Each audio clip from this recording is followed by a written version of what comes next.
السكر الواطي يا هشام اخطر مليون مره من السكر العالي. طب هنا ايه الضرر اللي ممكن يحصل؟ غيبوبه. السكر الواطي اخطر 1000 مره من السكر العالي. السكر العالي يلحقه في يوم 2 3 ما عنديش مشكله. سكرك 300 ما جراش حاجه.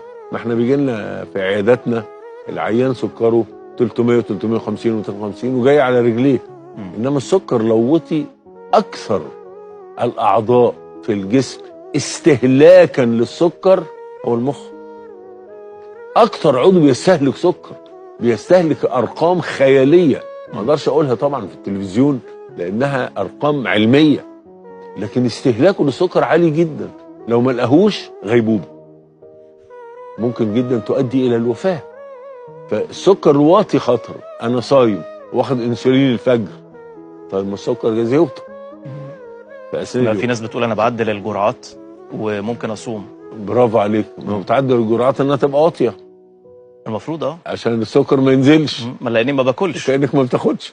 كانك ما بتاخدش علاج. انا بديك علاج عشان السكر يبقى مظبوط. فدي مش عايزه مناقشه يعني. يعني مريض السكر اللي بياخد الانسولين ممنوع من الصيام. ممنوع من الصيام تماما. اللي بياخد اقراص بقى، الاقراص ارحم من الانسولين في التاثير على السكر. تاني، الاقراص ارحم في التاثير على السكر من الانسولين بكتير جدا. ان كان التراكمي بتاعه معقول في اخر ارقام يصوم مفيش مشكله. يعني يحلل قبل رمضان ويشوف ارقام. لازم يشوف تراكمي. كتير من المشاهدين هيقول لك يعني ايه التراكمي؟ اعتقد انها مش واضحه يعني ايه السكر التراكمي؟ هو مريض السكر عارف التراكمي كويس والله. طب خلاص مش هقول. لا ده مريض السكر. انما عايزين نعرف الناس كلها اللي ما يعرفش. لا انا ما اعرفش مش مهم. لا لازم يا دكتور برضه نديهم الصوره كامله.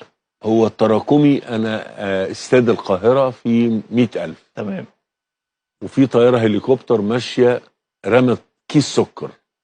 الكيس سكر ده يلزق في كام واحد من 100,000؟ 50 واحد صح؟ تمام. طب رمت كيسين يلزق في 200 واحد وهكذا. السكر اللي في الدم بيلزق في الكرات الحمراء، بيلزق فيها بس بنسبة معينة، ما يلزقش في أكتر من 5% من الكرات الحمراء. وبالتالي الكرات الحمراء عمرها قد إيه؟ 3 شهور، 120 يوم، 4 شهور، 120 يوم، بتعيش 120 يوم. يبقى الرقم اللي لازق فيها ده بيمثل لي 120 يوم اللي فاتوا.